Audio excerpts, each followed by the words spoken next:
Y antes de empezar, pues yo les quiero contar quién es Giovanna Suárez Ortiz. Giovanna es filósofa, feminista, investigadora y docente universitaria, doctora en filosofía por la Universidad de Leipzig, magíster en educación por la Pontificia Universidad Javeriana y profesional en filosofía por la Universidad de Quindío. Ha construido una trayectoria académica sólida en diferentes universidades de Colombia. Su trabajo se destaca en la recuperación y reinterpretación de la historia del pensamiento femenino latinoamericano. Su obra se adentra en las voces, luchas y aportes de mujeres que han sido históricamente marginadas, trazando un recorrido crítico que conecta pasado y presente para comprender las desigualdades en clave interseccional. Su enfoque combina filosofía feminista, estudios de género, poshumanismo y ecocrítica con una práctica viva como educadora popular, gestora cultural y activista. En su libro, esta convergencia se traduce en una propuesta provocadora y necesaria: repensar la historia, el conocimiento y la justicia desde las experiencias y resistencias de las mujeres, invitando al lector a cuestionar los relatos tradicionales y a imaginar nuevas formas de habitar lo político y lo social. Así que vamos a empezar a conversar. Ya para darle inicio a la conversación, siempre le comentaba a Giovanna que a mí me gusta que sientan que tengan tiempo y que tienen la posibilidad de hacer sus planteamientos para explicar pues cuál es el resultado de esta maravillosa obra. Así que, Giovanna, cuéntanos cuáles son como los antecedentes y por qué encuentras en este título, Colombianas en los años 20, pues un espacio de estudio y de investigación. ¿Aló? ¿Sí? ¿Me escuchan? ¿Ahí? Bueno, yo, ¿cierto que no? Ahí, ¿cierto? Bueno, listo. Bueno, primero les voy a contar como la minucia de cómo llegué a esto. Resulta que cuando estaba empezando a escribir el proyecto de mi tesis doctoral, yo quería trabajar novelas y telenovelas. Novelas me refiero a la narrativa, y telenovelas, pues las que vemos en televisión, y yo quería como mostrar la repercusión de la narrativa en las telenovelas de una época. Y yo dije, no, pero es que yo no soy literata. Entonces, ¿cómo hago para analizar esto? Como para hacer el tránsito. Y me encontré con un libro de Rosa Emilia Bermúdez Rico sobre Croydon, una socióloga de la Universidad del Valle. Yo creo que encuentran el libro acá en la universidad, en el stand de la Universidad del Valle. En ese libro se habla sobre las mujeres obreras de Croydon. Y a mí me aterró ver cómo estas mujeres hablaban de lo que pasaba en el ámbito laboral.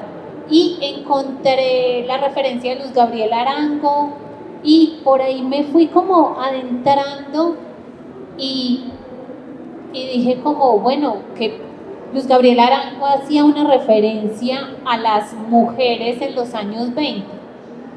Y me encontré con la huelga de Bello, Antioquia. Una huelga que, para las personas que ya me han escuchado, es una huelga donde 400 obreras pararon la fábrica durante 2 meses.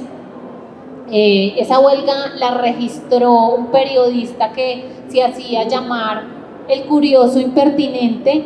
Digo que era un periodista, no digo era una periodista, o no sé, porque traté de rastrear y por la poca visibilidad que tenían las mujeres en la prensa, pues creo que era un man y que no era una nena. ¿Listo? Entonces, por ahí me empiezo a buscar y me encuentro con otras mujeres que estaban asociadas como al ámbito laboral, y son mujeres que recibían a estas mujeres que habían migrado del campo a la ciudad a trabajar en la industria textil, en la industria fabril, y eran mujeres de la clase alta que se habían asociado con la Iglesia Católica y querían acoger a estas pobres mujeres y que no se descarriaran, a las mujeres obreras. Entonces tenían unos lugares que llamaban patronatos y matronatos, y por ahí entonces me di cuenta, no solamente estaban las obreras en ese momento, en los años 20, sino que también estaban estas mujeres de la beneficencia social, y buscando en los periódicos y ya tratando de armar todo el anteproyecto, me di cuenta que muchas de estas mujeres que estaban en la beneficencia social eran mujeres que también estaban escribiendo, y por ahí me pasaron un libro de seudónimos y yo, este seudónimo, es esta mujer que aparece acá, y también esta mujer firmó este documento que se pasó al Congreso exigiendo que se les dieran derechos civiles totales. Entonces ahí fui conectando varias cosas, armé el anteproyecto, y algo que me pregunté en ese momento, que encontré una cifra que me afectó bastante, es que el 63% de la fuerza obrera en ese momento era femenina. Y yo, bueno, aquí estaba pasando algo, y digamos que por ahí empiezo, Margarita.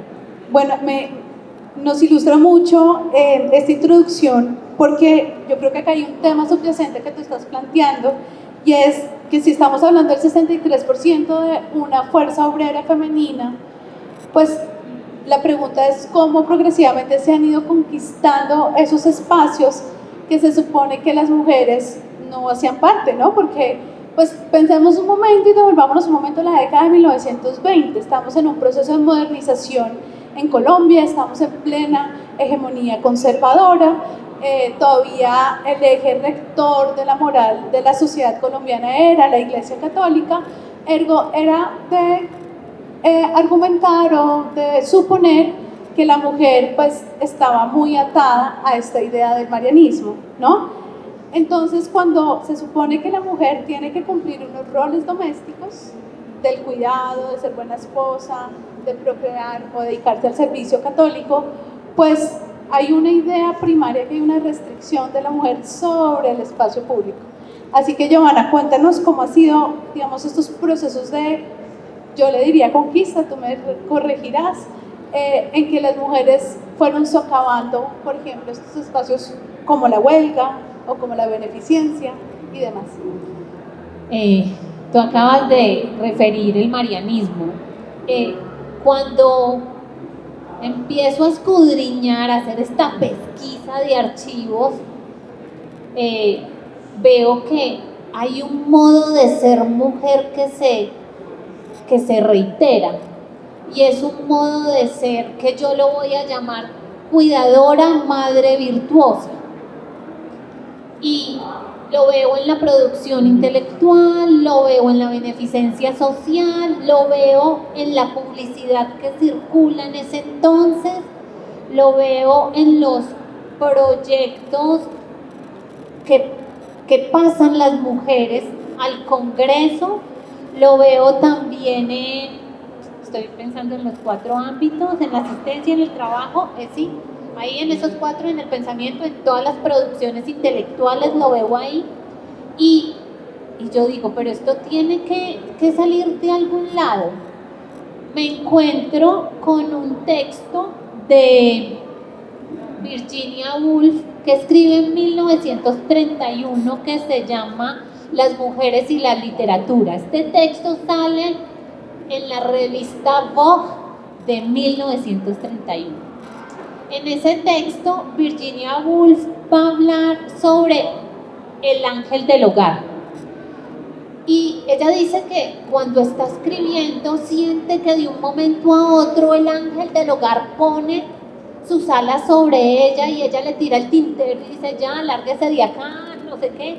Yo constantemente hago chistes con mis amigas y digo que muchas de las veces que estoy trabajando en mi casa, llega el ángel del hogar y yo encarno el ángel del hogar, yo no le tiro el tintero, yo me pongo a procrastinar limpiando, Entonces, ese texto me afecta y digo como, pero ¿cuál era el ángel del hogar o cómo se le llamaba a esa mujer sacrificada, bondadosa, que cuida a sus hijos, que no molesta a su esposo cuando llega agotado del trabajo y ella tiene 1000 cosas para contarle porque no ha hecho nada en todo el día en la casa? Y me doy cuenta que en 1854, si no me falla la memoria, me puedo equivocar, sale el dogma de la Inmaculada Concepción, ¿cierto? Hemos estado en velorios, hemos rezado y entonces, oh María sin pecado concebida, yo pensaba que eso era, yo no le había prestado atención a eso. Oh María sin pecado, y me puse a analizarlo y yo lo leía y yo pensaba que era que María había hecho a Jesús sin tener una relación así sexoafectiva con José. Eso era lo que yo entendí, que de hecho es así también, pues eso es lo que nos dicen. No, lo que quiere decir oh María sin pecado concebida es que Dios pensó en María, eso antes de que naciera María, y María nació sin ese pecado que nacemos los católicos. Y yo como, y me leí toda esa carta, toda esa Ineffabilis Deus. En esa Ineffabilis Deus da unas directrices de cómo debemos ser mujer. Y eso, terrible. Yo en ese momento también estaba leyendo un texto de Lucy Irigaray, una filósofa que se llama El espéculo de otra mujer, y Lucy Irigaray, y otro de Rosy Braidotti, que se llama Metamorfosis, y Rosy Braidotti dice, pero ¿cómo vamos a bueno, porque hay un momento donde otro filósofo francés habla sobre devenir mujer, y ¿qué significa devenir mujer? Entonces Rosy Braidotti dice, voy a tomar unas palabras de Lucy Irigaray, y dice, es imposible devenir mujer porque siempre son otros los que nos han dicho cómo debemos ser. Y Lucy Irigaray habla de ese espéculo que claro, los cuerpos feminizados que estamos acá, o las personas que, como digo yo, nos diagnosticaron mujer al momento de nacer, cuando vamos donde la ginecóloga o a que nos hagan una citología, ese aparato lo llamamos espéculo, pero no, acá es un espejo. Y Lucy Irigaray dice, está ese espejo y allá vemos ese modelo perfecto que tenemos que seguir. Y yo dije, ese es el modelo acá en esa época, es la Virgen María, cuidadora, madre y virtuosa. Virtuosa es ser una mujer sin mancha, una mujer virgen, y yo decía como, claro, eso en esa carta nos están diciendo cómo debemos ser, y como les decía al principio, empecé a ver cómo se manifestaban esos modos de ser mujer en la asistencia social, en la producción intelectual, en las luchas obreras y en las luchas políticas.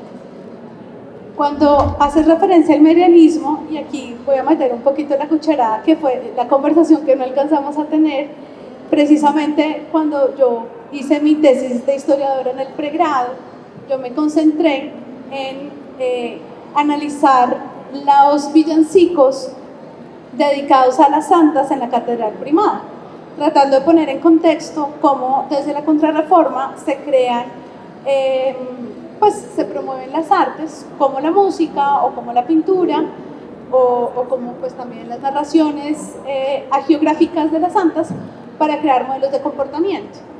Y en ese momento había una disyuntiva, y es que precisamente este concepto del marianismo que tú planteas sobre la Inmaculada Concepción de María hace que las mujeres y los hombres de por sí la negación sea, o sea, la salvación sea negada, y es una conquista como casi como ontológica de la humanidad. Por eso existen los sacramentos y bueno, otras prácticas religiosas.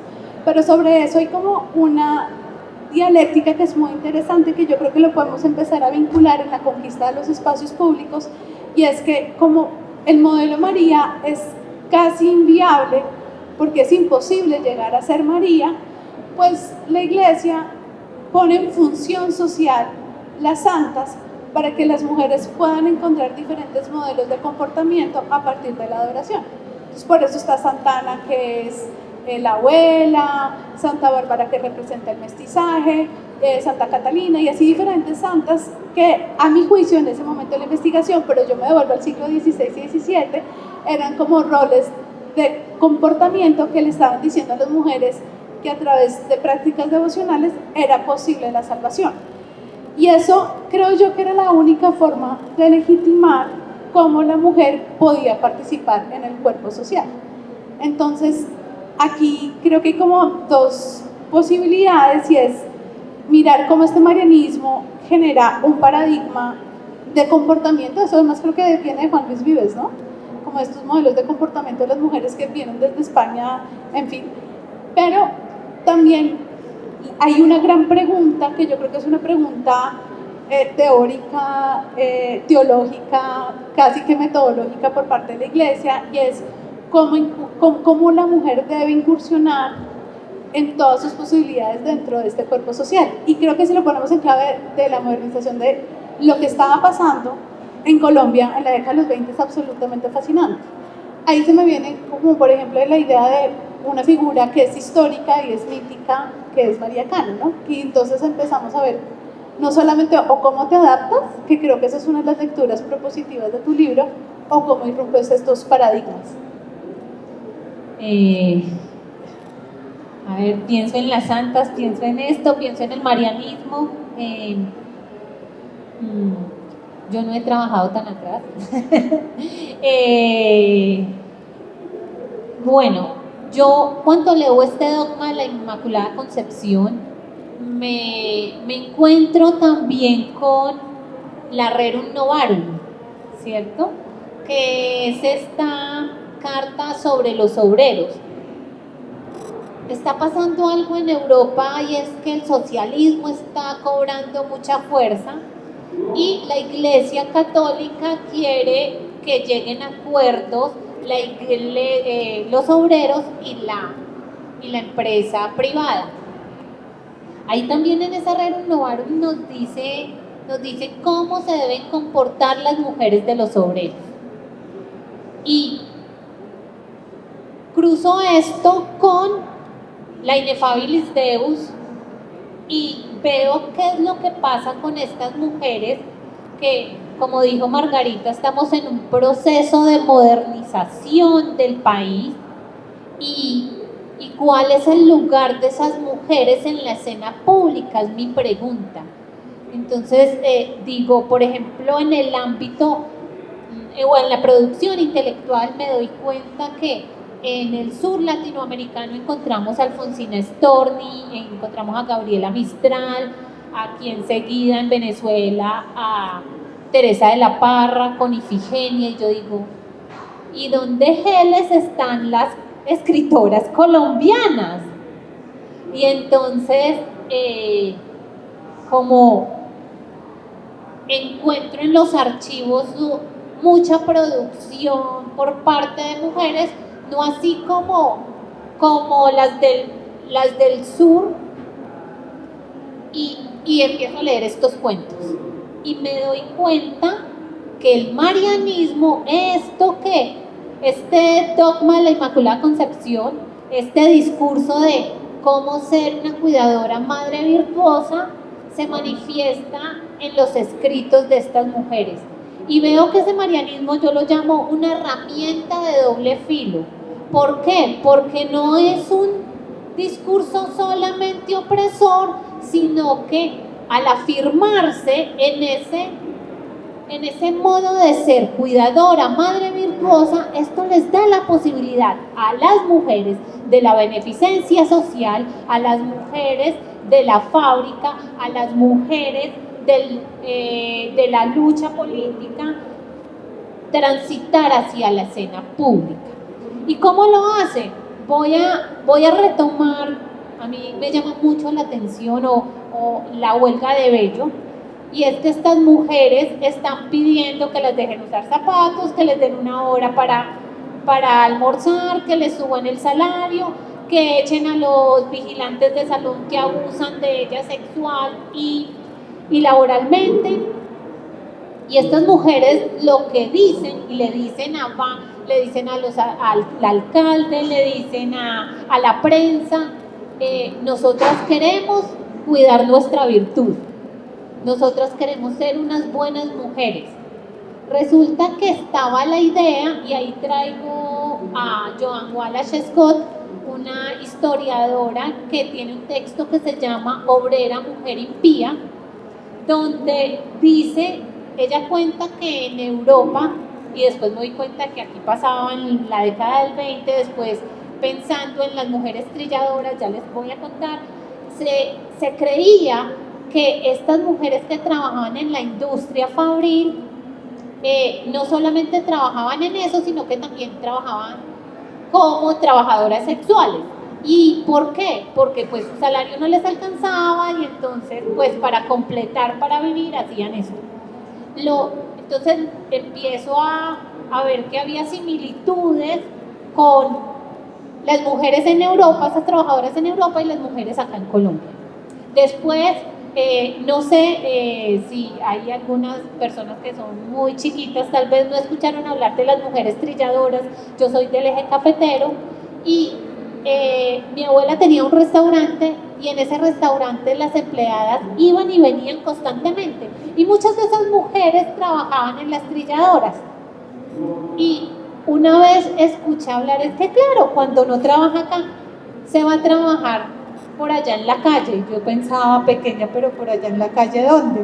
Claro, después pregunté y también se asociaba a esas trabajadoras el que trabajaran como trabajadoras sexuales.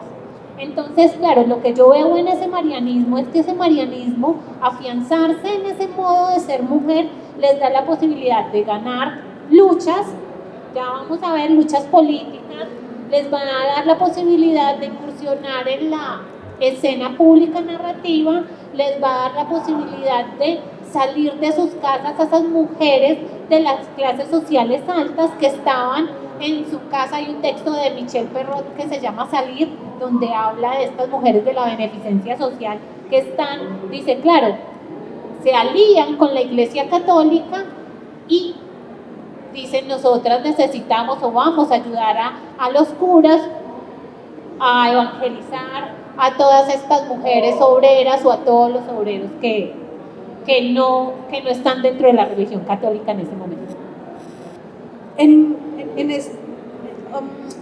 En esta última parte hay un tema que me parece muy interesante, que yo creo que tú nos puedes ayudar a discernir, y creo que es como el aporte también como teórico que hace tu libro, y es que siempre que uno se aproxima a la historia de las mujeres, siempre son víctimas, ¿no? O somos víctimas de la historia por consecuencia del patriarcado, o no somos consideradas sujetos históricos, sino que pues tenemos un papel un poco más pasivo.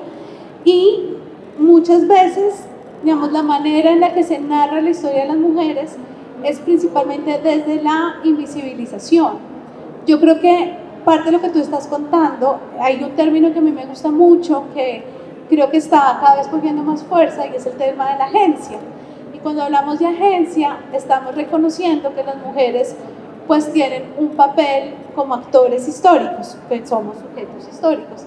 Y creo que son uno de esos aportes que pues progresivamente ha cogido más fuerza, porque no necesariamente pues la manera en la que se ha visto siempre la historia de las mujeres siempre ha sido como más de esas miradas tradicionales, y creo que esta mirada desde la agencia nos permite ver cómo desde el marianismo, que creo que es tu propuesta, o desde las virtudes impuestas, pues se empiezan a hacer también cambios en el comportamiento, algo así como, bueno, no sé, como que la lucha viene desde adentro, para empezar a modificar precisamente esos espacios públicos a los cuales per se no se les pertenecía. Entonces, háblanos más de esa mirada como sobre la agencia. Por lo general, se nos ha dicho, pues, ¿sí? Se nos ha dicho que las mujeres no tuvieron injerencia en la construcción de país. Y entonces algo que yo muestro, lo he dicho varias veces, es que, por ejemplo, las mujeres de la beneficencia social eran mujeres que hacían algo que en los años 20 se decía visitas domiciliarias. ¿En qué consistían las visitas domiciliarias? En ir a las casas de las familias empobrecidas, a las casas de los obreros, ayudarles o a enseñarles cómo debían conservar los alimentos, tratar los alimentos. Voy a decir algo, en los años 20 se dieron unas conferencias acá en Bogotá que se llamaban las conferencias de la degeneración de la raza. En esas conferencias muchos intelectuales están hablando de qué vamos a hacer con el pueblo que se está degenerando nuestra raza. Claro, tienen varias hipótesis, dan varias alternativas. Entre ellas, pues vemos que se prohíbe tomar chicha porque eso degenera la raza. Y uno piensa que se casen también, que ya no vivan hacinados los obreros. Y uno dice, y bueno, pues estaban esos manes discutiendo sobre qué pasaba en el país, pero ¿dónde estaban las mujeres? Las mujeres estaban haciendo el trabajo empírico, mientras ellos estaban echando globos sobre todo esto. Ellas estaban de puerta a puerta haciendo el trabajo. Ahí está la agencia. ¿Qué es lo que pasa? Que hay una invisibilización. Eso no está en la historiografía, no, pues no es importante decir que estas señoras estaban ayudando a que se mejorara la raza en el país. Así nos parezca malo eso, ni siquiera hay ese reconocimiento. Pensamos, por ejemplo, la Casa de la Cultura de Bogotá tiene el nombre de una mujer que ayudó al jesuita Jesús María Campoamor a crear dos fundaciones, la Fundación Las Marías y el Círculo de Obreros. De ahí sale la Caja Social de Ahorros. Pero si ustedes buscan de nuevo, el nombre de ella no figura porque era que no podíamos firmar. Y entonces uno dice, un papel tan importante lo borramos de la historia. Entonces, como para contarte eso y para contarles. ¿Y tienes más ejemplos? Muchos más, no, un montón de ejemplos sobre qué pasaba con todas esas mujeres. Yo no sé, en 1930 se hizo acá en Bogotá, en diciembre, el cuarto Congreso Internacional Femenino, organizado por un montón de mujeres. Se había hecho antes en Argentina y también en Chile. El otro, creo que 2 en Argentina, 1 en Chile y el cuarto acá. Se pensaba hacer en 1925. Sin embargo, las mujeres pasaron ese proyecto al Congreso y les negaron y les dijeron que no. Y ellas se carteaban, tenían correspondencia con las mujeres de Argentina. ¿Por qué? Porque, bueno, voy a retroceder un poquito, y es que en 1922 hay un congreso internacional feminista en Oregón, al cual asiste Elena Arizmendi, una mexicana. ¿Qué pasa con esa mujer? Ella va al congreso, se encuentra con varias delegadas de Inglaterra, de Estados Unidos, de Alemania, y estas mujeres dicen que las mujeres latinoamericanas nunca vamos a alcanzar a ser unas feministas, ni vamos a alcanzar las luchas que alcanzaron ellas. Elena Arizmendi se pone brava y dice, pues ya, ella iba con mucha ilusión de hacer contacto con estas mujeres y dice, yo no quiero ya tener contacto con estas mujeres no se dan cuenta que nuestros contextos son diferentes y nuestras luchas, lo voy a decir contemporáneamente, son situadas. Tenemos problemas diferentes y debemos tomar medidas de acuerdo a nuestros problemas. Funda la revista La Raza, después funda una revista que se llama Femeninas en Nueva York y junto con Carmen de Burgos, una española, crean la Liga de Mujeres Iberoamericanas. Entonces, voy al cuarto Congreso Internacional Femenino. Estas mujeres en 1900, las colombianas, piden celebrar este congreso, les niegan y junto con las argentinas y junto con Carmen de Burgos crean una estrategia y dicen, ve, en Argentina lo que hicimos fue hacer un congreso diciendo que íbamos a conmemorar el natalicio del Libertador. Y entonces el cuarto Congreso Internacional Femenino acá son solo conferencias, cuál es el lugar de la mujer en el arte, cuál es el lugar de la mujer en la historia, qué pasa con las condiciones laborales de las empleadas domésticas, pero ese es el subtítulo, pero pues el título grande es conmemoración del natalicio de Simón Bolívar. Entonces miren la estrategia y de eso no hay registro. Tenemos un libro que son las actas del primer Congreso Internacional Femenino en Argentina. Sin embargo, acá no tenemos. ¿Por qué podemos encontrar eso? En los archivos. Ese es otro de los ejemplos. Es muy revelador lo que estás comentando, sobre todo porque en la historia no tenemos esos nombres. De hecho, acá, mea culpa, yo había hecho una lista que se mencionan de mujeres que fueron líderes y, bueno, se me viene Esmeralda Arboleda, pero ya es 20 años después. Estoy pensando en Josefina Valencia, que pues que en esa época está muy joven, y así sucesivamente. Pues es lamentable que no esté en nuestra memoria histórica este tipo de nombres.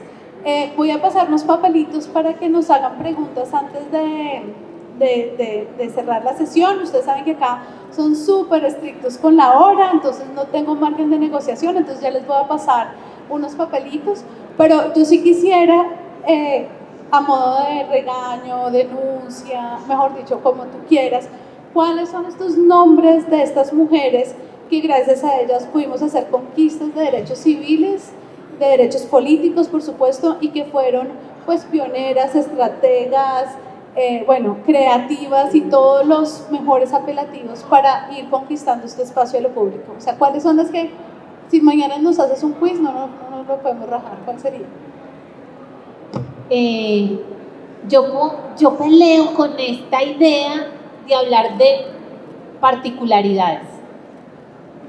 Son procesos colectivos, ya. Y procesos colectivos como el de la huelga de Bello, Antioquia. Claro que entonces vemos, se aproxima el 1 de mayo y ¿qué tenemos? Circula la imagen de Betsabe Espinal y a Betsabe Espinal le hacen una entrevista en 1920 en medio de la huelga y le preguntan, pero usted es la líder de este movimiento, y ella dice, no, yo no soy ninguna líder, yo era la que más hablaba, por eso estoy acá. Y cuando se acaba la huelga en los arrasamientos, firman 10 mujeres. Las luchas no son individuales, las luchas son colectivas, siempre hay una red de manos sosteniendo eso. Si pensamos en el cuarto Congreso Internacional Femenino, era una red no solamente colombiana, era una red internacional.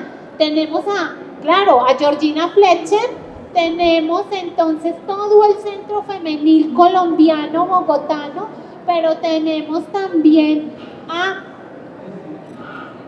la bachillera, así le decían, a Susana Olózaga de Cabo, pero también tenemos a María Rojas Tejada, tenemos a un sinnúmero de mujeres que estaban trabajando codo a codo para llevar a cabo eso. Y si pensamos, si lo leo hoy como si fuera una feminista contemporánea y digo que era eso, eran alianzas entre cuerpos heterogéneos, porque no solamente eran mujeres, se estaban aliando también con un montón de manes que trabajaban en política y que también estaban de acuerdo con eso.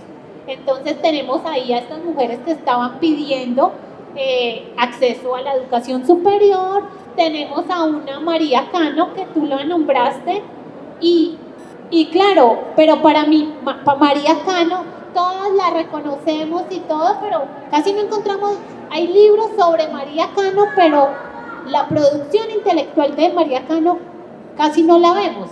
María Cano, yo la llamo la Mariana por excelencia, ella se sale del Partido Revolucionario por algo en particular, y es que ella dice, no solamente es obrero el que va y trabaja en la fábrica, también es obrera la mujer que le prepara y hace todo el trabajo, no lo dice el trabajo de cuidado, sino la que le prepara la comida al obrero. Mire cómo está hablando de mucho más amplio todo lo que significa el movimiento obrero. Se sale del Partido Revolucionario, ¿por qué? Porque no reconocen que también esa mujer que está en la casa y que lo que hace en la casa es un trabajo, es también una obrera. Entonces, como que tengo todos esos, pues para decir ejemplos, todo ese mundo. Y esta, digamos, creo que es muy pertinente la aclaración, y yo me dejo corregir, en el que sí es verdad que detrás de una persona hay una red de apoyo y unas luchas que sostienen y soportan precisamente estas causas. Lo que pasa es que de todas formas, digamos, eso lo hablamos brevemente, y es cómo se va conquistando este espacio público de la memoria histórica, que termina estando con narrativas y con versiones oficiales, heterogéneas y, en fin, de la historia, y que muchas veces eso impide pues que haya cabida también para personalizar y personificar la historia, que para eso es que nos sirven los nombres, porque cuando empezamos a darle pues cuerpo y cara, empezamos también a tener un trato más sensible hacia estas personas, pero también pues, totalmente de acuerdo. Yo creo que acá, ya como para ir cerrando y antes de recibirles a ustedes las últimas preguntas, yo creo que nos has explicado que estas mujeres desde el sistema lo lograron transformar, ¿no? O sea, ellas mismas desde sus condiciones propias, pero ¿cómo fue esta operación de transformar el sistema dentro de sus propios límites? Y cuando ya llegamos a la década de los 30, o sea, cuando llega la irrupción del Partido Liberal, se acaba la hegemonía conservadora, había mucho temor además, porque las mujeres pues son las que en parte ayudan a controlar el voto católico y conservador dentro de los hogares, y durante la década de los 30 pues está por lo menos esta primera conquista civil por parte de las mujeres que le otorga Enrique Olaya Herrera. Digamos, ¿cómo podríamos hacer esas conclusiones para ya darle pues espacio a un par de preguntas por parte del público? Bueno, me voy a pegar de otorga. Sí, él dice, sí, pueden votar, pero pueden votar porque la lucha tiene una cola larga, una lucha femenina fuerte. En 1923, las mujeres pasan un proyecto de ley con un liberal donde piden derechos civiles totales. Se los niegan. Y pues si leemos esto bajo la óptica de los feminismos, o de eso que hablan de la primera ola, el feminismo, segunda ola, el feminismo, que es una categoría internacional, pensamos, bueno, acá en Colombia las mujeres hasta 1954 es que se dice que podemos votar, entonces las mujeres o el movimiento sufragista en Colombia o los feminismos en Colombia empiezan por allá como a finales de los 40. Si lo leemos bajo esa lógica de los feminismos internacionales. Sin embargo, miren, desde 1923 pasamos a ese proyecto de ley, nos niegan los derechos civiles totales, porque ¿qué implicaban los derechos civiles totales? No solamente votar, poder divorciarme del man abusador, poder divorciarme del man maltratador y quedarme con la patria potestad de los muchachitos. Porque claro, está la imagen de ¿qué? Del marianismo y todavía sigue. Tengo que ser una buena madre sacrificada y no se la voy a dejar a ese man. Entonces, reculan, esa era la principal. Teníamos acá, como no me quiero divorciar. Si yo puedo votar, es que puedo tener injerencia en decisiones políticas. En 1928, las mujeres podemos administrar nuestros bienes en Colombia. Se vuelve a pasar el proyecto de ley, los derechos de la mujer. Se vuelve y se los niega. Cambiamos la estrategia, porque somos estratégicas. ¿Y qué pasa? Decimos, bueno, están diciendo que las mujeres debemos ser las cuidadoras madres virtuosas de todos estos ciudadanos, entonces necesitamos estar bien educadas y pedimos que nos den el ingreso a la educación superior y nos responden, nunca se los hemos negado, pero sí teníamos restringido hacer los 2 años que nos validaban para ingresar a la educación superior. Nos validan eso y en 1933 podemos ingresar a la educación superior. 1934 volvemos a pedir derechos civiles totales. Miren el cambio de estrategia. No nos otorgaron, es una lucha que tiene una cola larga, donde hay varios frentes operando, las mujeres obreras, las mujeres de la beneficencia, las mujeres de la lucha política y las mujeres desde su pluma también están ahí. ¿Ya? Entonces sí, es un señor que sale y lee, desde ahora pueden votar, pero pues es el señor que lee, pero es porque nosotras estamos atrás. Y es totalmente acertado, y eso es precisamente este tipo como de recorridos para las conquistas precisamente de estos derechos civiles y políticos que vale la pena y que pues evidentemente se cocinaron, se trabajaron, se lucharon con más persistencia en la década de los 20, aunque bueno, obviamente desde finales del siglo XIX también están como los primeros indicios, pero bueno, eso es otra conversación que también podríamos llegar a tener. Y también creo que digamos, en este tema del lenguaje, como yo dicto historia política, entonces reconozco lo que nuestros próceres, presidentes y demás dignatarios han hecho en términos de implementación de la política, y pues claro, pero esta década de los 30 sí llega con nuevos aires, ¿no? Y sí llega con otras políticas, y el fin de la hegemonía conservadora sí empieza a ser evidente, por lo menos en la pues no diría en la flexibilización, pero sí en la posibilidad que estas políticas públicas se le otorguen los derechos debidos a las mujeres. Entonces, por ese lado, ese recorrido queda absolutamente claro. ¿Hay algún papelito para hacer una pregunta al público antes de cerrar la sesión? Bueno, aquí, y tú, creo que no nos damos el tiempo. Entonces, ¿tu nombre? Mabel. Bueno, Mabel pregunta, hablando de estrategias, ¿cómo enfrentamos desde la visibilización de la lucha de las mujeres por los derechos, sus derechos y el backlash? El backlash, ok. El backlash antigénero, ya te entendí, el backlash antigénero.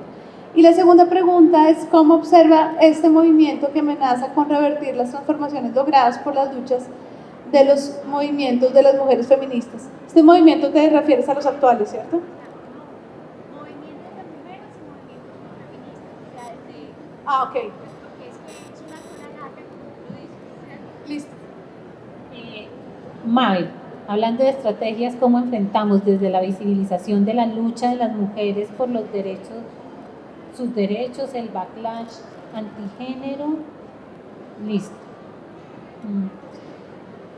Yo quisiera dar soluciones, en serio. Como que yo digo, no, y entonces ahora yo lo que tendría que decir ante esto es como, en pie de lucha, compañera. Y recuerdo No sé si acá en Bogotá uno ve mucho graffiti en el piso. Y sobre el parkway, cuando uno va caminando, ve algunos de Bell Hooks, de Audre Lorde, y es mientras, como para complementar un poquito, mientras haya un cuerpo, yo le pondría un cuerpo feminizado, o mientras haya un cuerpo empobrecido, siendo oprimido, pues no hay que parar la lucha. Entiendo que tal vez nos asedian mucho estos discursos antigénero, estos de la manósfera y todo. Creo que ahora son más visibles, Mavi. No es que no hayan estado. También se decía antes a las mujeres hay que hacerles esto, a las mujeres hay que hacerles lo otro. Si vemos este libro de Calibán y la bruja, de Silvia Federici, vemos cómo a las mujeres, para que no chismearan entre las amigas, les ponían un bozal y las sacaban a la calle. Y la palabra gossip, que hoy en día se dice que es chisme, pero antes quería decir amigas, amigos. Entonces uno dice como siempre han existido, y creo que la lucha continúa, como que no podemos detenernos y decir como no, ya llegamos hasta acá, sino que seguimos y pensamos en los derechos reproductivos. Acá en Colombia tenemos hasta la semana 24 y 6 días, sin embargo es mixto. ¿Eso qué quiere decir? Que después de esos 24 semanas y 6 días podemos apelar a las 3 causales, y seguimos en la lucha en que no haya restricción de tiempo. Entonces, ¿y qué pasa? Ahora estamos la ley transfeminicidios, entonces también, ¿qué pasa con eso? Los feminicidios, y seguimos, miren que seguimos en la lucha, a pesar de que estén estos movimientos antigénero. Y ahí te contesto también como, pues también lo otro que decías abajo. Y la última pregunta es, pues, es la pregunta eterna, ¿no? Y es si como mujeres estamos en igualdad de derechos. ¿Cómo es tu nombre? Tania. Sara, no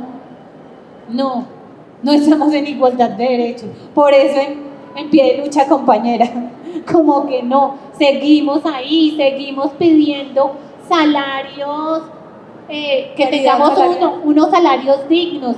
Queremos paridad en las actividades domésticas, queremos un montón de cosas, y no solamente es un querer, porque el querer entonces diríamos, ay, no, es que quieren, no, es que eso lo que hace es potenciarnos para poder producir más, que toda la carga del cuidado no recaiga sobre nosotros, ni siquiera en los trabajos de grandes empresas. Si nos damos cuenta, por ejemplo, en las universidades, ustedes dicen, ay, pero ahora las mujeres ocupan cargos de decanas, de directoras de programa. Claro, porque somos las que escuchamos a los estudiantes y a las estudiantes. Otra vez, ¿cómo trasladamos el trabajo del hogar, ese de ser cuidadora, madre virtuosa, a otros espacios?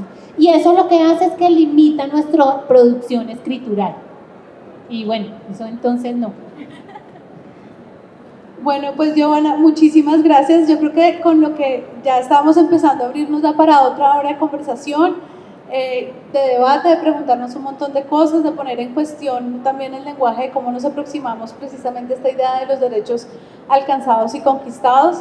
Y yo comparto contigo que el reto actual sigue siendo muy alto, porque además hay mucha condescendencia y mucho como paternalismo y casi que amiguismo cuando uno misma tiene sus propios logros, ¿no? Y pues bueno, hay veces toca dejarlo pasar, pero no quiere decir que sea lo correcto. Así que en pie de lucha, compañera, muchísimas gracias por esta conversación. No sé si quieres cerrar con el... ¡Ah, no! Tenemos cuña. Así que vamos a cerrar con esta cuña. Por favor, cuéntanos de este último ensayo precioso y los invitamos a que vayan y busquen el libro. Bueno, en el stand 332 del pabellón 3, primer piso. Está en la Gobernación del Quindío. Está este ensayo, se llama El orden del mundo en una colcha de retazos, regalado, pueden ir por él. Fue de un premio que gané el año pasado en la Biblioteca de Autores Quindianos.